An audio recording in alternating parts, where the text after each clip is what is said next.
pass the sign to this all the time, but you know, I've never actually been here. What's up, you guys?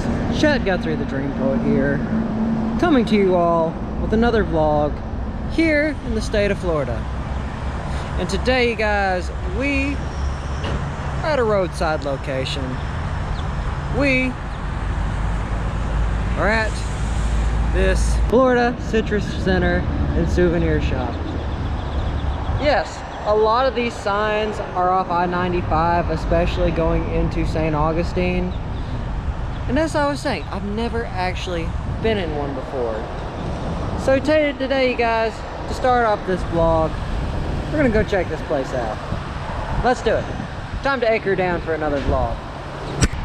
You know, from a distance, these kind of look like actual oranges, but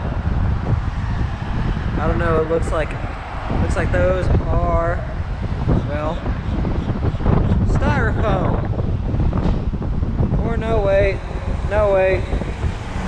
rocks. Here, on the other hand, they have actual orange trees. Or I should say, in this case, seedlings. You know, if I wasn't living on my boat, I'd probably get one of those. Now I think this is more my speed. Something that, yeah, I could definitely put up with. Some nice, good old-fashioned, high-quality vitamin C. Now, you guys, let's go check out the inside.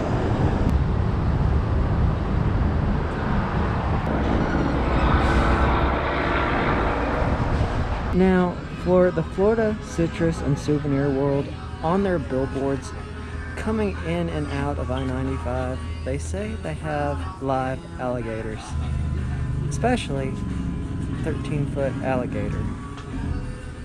And I do believe I found out what they were talking about. This is the 13-foot gator that they are talking about. Now, I don't know about you guys, but seeing the advertisement for a 13-foot gator, you think it would be alive. But no, this is a 13-foot taxidermied alligator.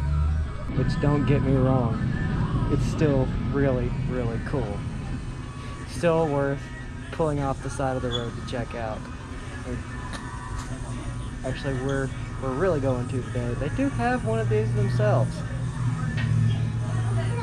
That's still awesome though.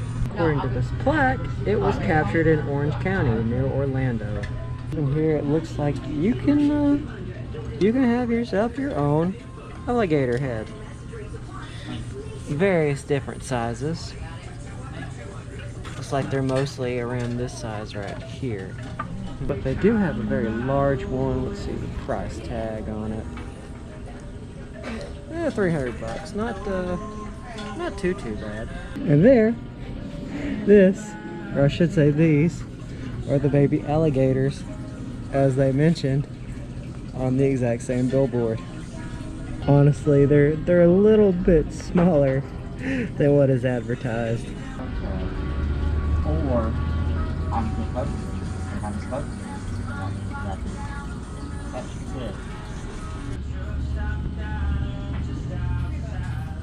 It's like what we have here. It looks like you can buy yourself a toy alligator too. I might get one of those in the future. I honestly dig how all these other toy alligators are on the ceiling. That's pretty cool. Dude, check out this orange stand. Looks like they have some fruit here. Orange fruit. Also, have some fresh squeezed OJ. And they have jams as well. That 4 fruit conserves looks pretty good. Looks like all these are from Dundee. Which I don't think it's too far down the way.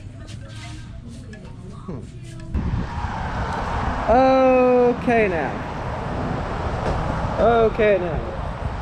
My curiosity has been satisfied.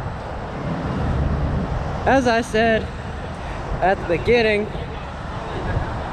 This is my first time ever being here. But every time I pass that billboard, they always broadcast or advertise that they have a 13-foot alligator and live alligators. The way how they did it, it kind of reminded how the St. Augustine Alligator Farm does their thing. Except they were baby gators. Really small baby gators. A really big taxidermy gator. So you guys, we're going to a museum down in the old city today. So let's get to it. Okay, now, that was a fun 20-minute drive off of I-95. But you guys, we are here at this museum. And that is the Gator Bob's St. Augustine History Museum and Trading Post.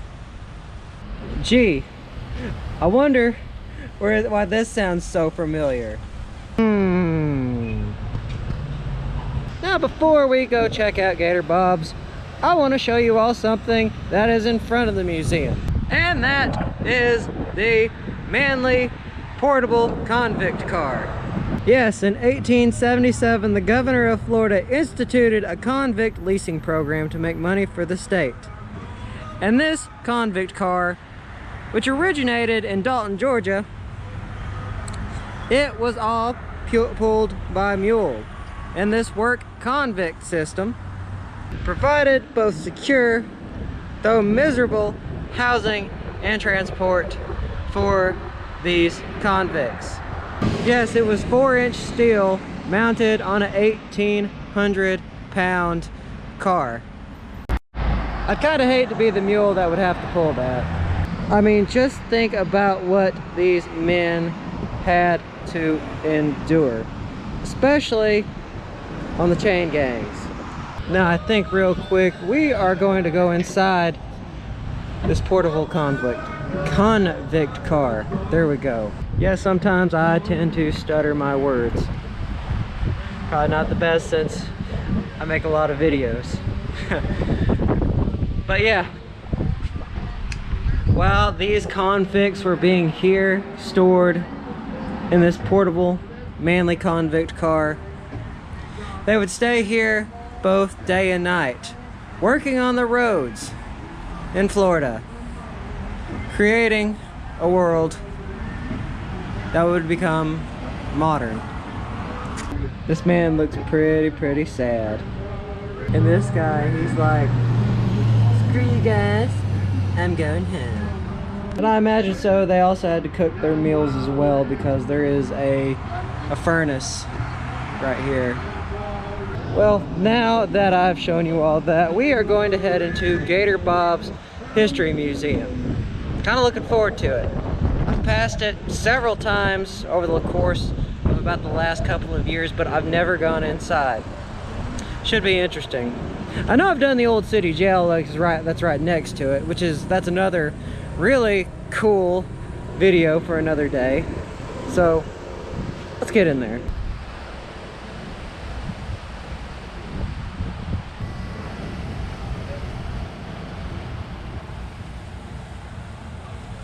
So I'm assuming that this is their taxidermy 13-foot gator. Looks like it was killed in Ocala, Florida too, by a boy by the name of Bobby. He was 12 years old.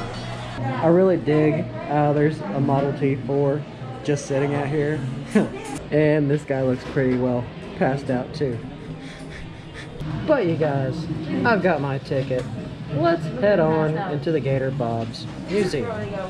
Let's do it. Huh, it even looks like they've got a 1,000-year-old canoe too. So you guys, let's see if I do this right. I think, yep. Well, that was easy. Well, now the first thing we have here is a covered wagon. More specifically, cracker settlers. Now, how they like to put is that cracker settlers were kind of like your modern tourists, although not quite so modern. Because once they set up shop somewhere, once they passed through somewhere, they had no intention on ever coming back. What they would do is they would settle in the Florida forests, open pine fields, and that's where they would set up shop. That's where they would farm, they would take care of their families. That's impressive. Imagine a new Florida territory, all of it being done by horse and buggy.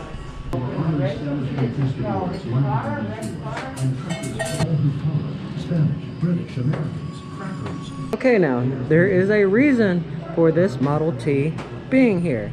Apparently these were the tin can tourists.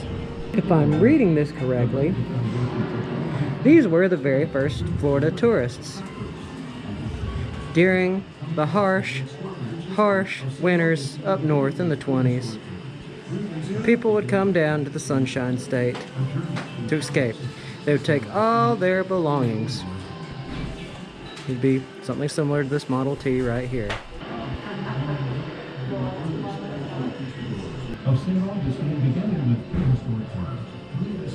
Okay, now that we have seen all that, we are going to begin with the museum. And it starts out with a walk through time. From what I can gather, this is a setup of what a Tusculum Indian house or hut used to look like. So now we are in Florida's first people. So this is the 700 canoe that is advertised. Doesn't quite look like a canoe, but how sometimes these can be preserved is by the moss and the mud that they tend to get stuck in. Yes, this canoe right here was pulled off a lake bed in central Florida. I mean, just check out like how well preserved it is. That's incredible. Now, this is how they used to make these dugout canoes.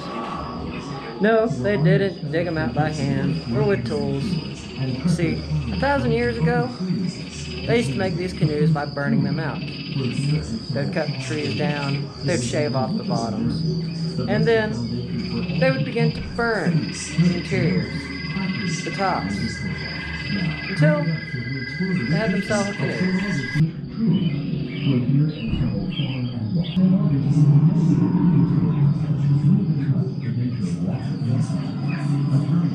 And it looks like what we have here is we have some artifacts, like those pins and those awls. Those are about 1,600 years ago. Well, no, 1,500 years old. And this figure was from 1480. And just check that out. Oh, and those the stone tools. Those are over 6,000 years old. And we have some more artifacts right here. Perhaps, maybe more replica than anything else. Perhaps. Okay, now that all of that is said and done, let's check out the next exhibit. The seas are calm and clear. The Spanish period. And I don't know about you guys, but I am really digging this sunken ship recreation. I mean, it's definitely a diorama that, or I should say a display that I've never seen. Well, correction. Something similar that I've seen in St. Augustine's Pirate Museum. That I wonder if they got any ideas for creating this. What is a doubloon? Oh, I know what that is. It's a wealthy Spanish coin. What is the richest shipwreck ever recorded? Oh, the Atocha. About 40 miles west of Key West. Found by the legendary male fisher himself.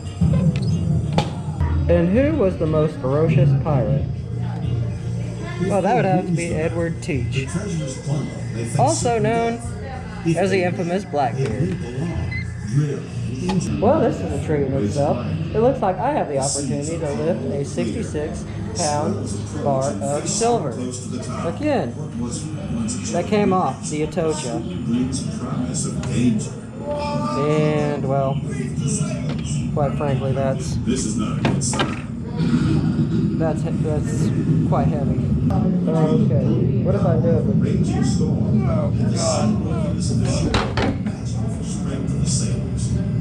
I'm not gonna mess with that. Well, it looks like we have some more artifacts. We have a bronze bell from the Spanish mission period, some old coins, most notably colonial, and a bar shot. I would not want to be on the other end of that. And it looks like we have more stuff that came off the Atocha. For example, the emeralds, gold bars, looks like those came from Colombia, and the pieces of 8, 1600. So, actually, yeah, that may have came off the Atocha. So this is really impressive. And least we not forget the Spanish flag. Okay, now we are coming into more of the Victorian era. Well, if I was reading this correctly, this is the recreation of a Florida cracker store. When were the first electric washing machines manufactured? That I do not know. What about 1900? What is this chair's secret? I do believe they're talking about this. Let's see what they're talking about. It turns into a stepladder. Well, that's pretty obvious. That's kind of cool though. Well, this is a great question for inflation. How much did a can of peaches cost in 1909?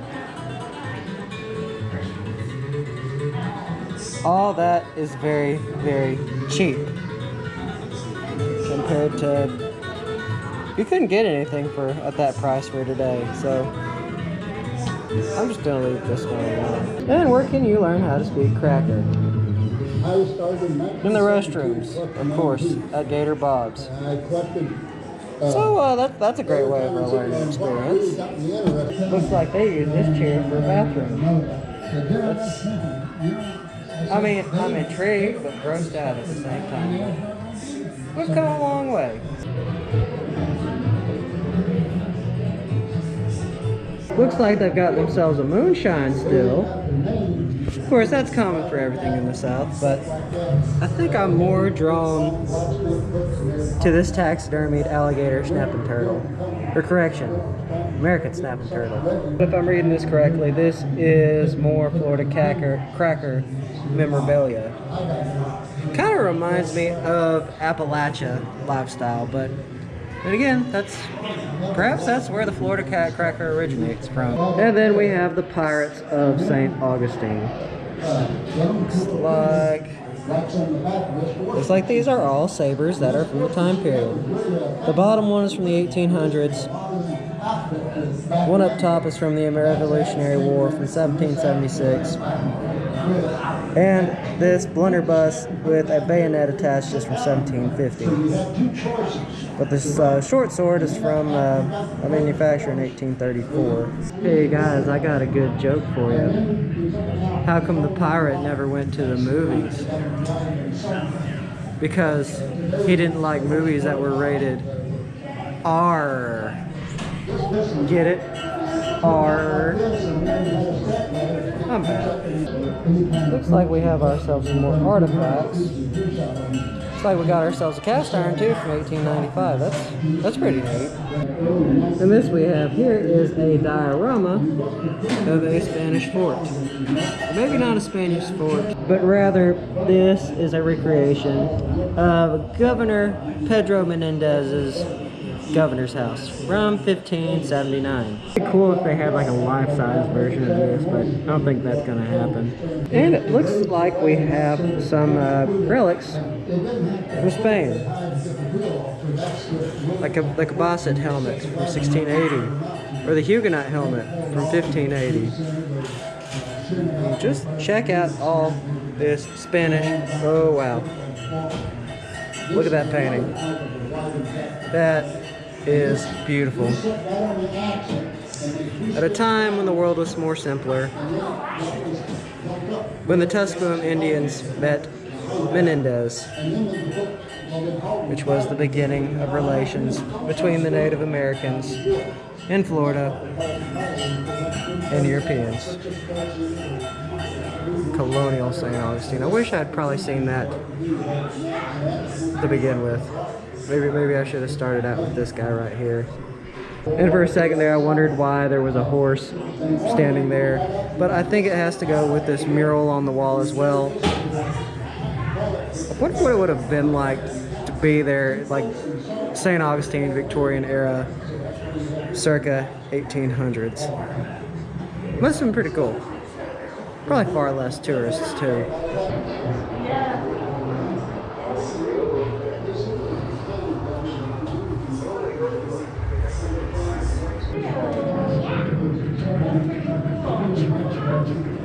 Oh, now this is really cool.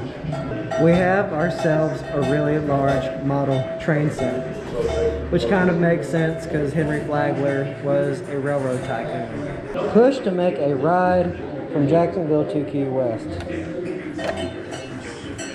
Maybe it was one of those moments where I was supposed to push the big red button. So if I'm not mistaken, this is what old school Jacksonville used to look like. Heck, it even had one of the bridges. But we'd go from town to town, going down the line, until, well, eventually, we started seeing what is more familiar with Florida. Rivers, oceans, islands, and I'm not really, oh, there is the train. I guess you'd say we missed the train. But I'm really loving the detail that went in this model train set. Like, just check out the end of that. It's really pretty.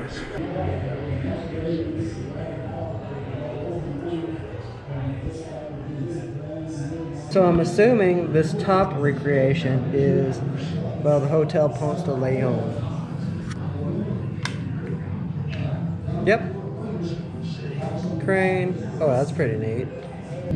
And then, of course, this would not be St. Augustine if they did not have a diorama of the famous Castillo de San Marcos. Then a train that would go off into the Keys.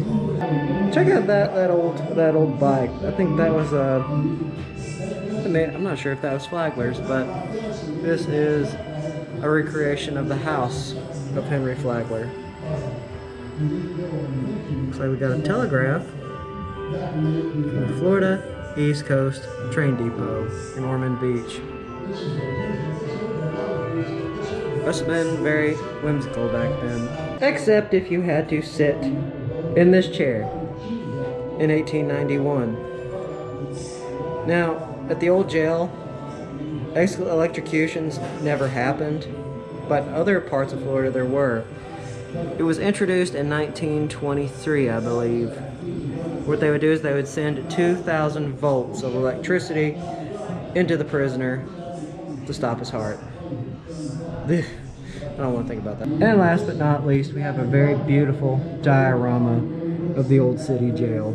I don't know about you guys, but I really love it. It almost has like a really classic feel to it. But you guys, I believe that's it for this museum. So let's head out. Okay, now, let's get this off. Honestly, you guys, I really enjoyed that museum. It was pretty good for what it was worth. I only paid like $6 to go in there, but it had a lot of cool history behind it. I think when my family comes down here again, I think we're gonna stop here again. But you guys, don't forget to subscribe and hit the bell icon. Just goes to show that y'all care. It means y'all care. Oh, well, anyway, I spoke too soon. Too much. Anyway, I love y'all. Peace, you guys.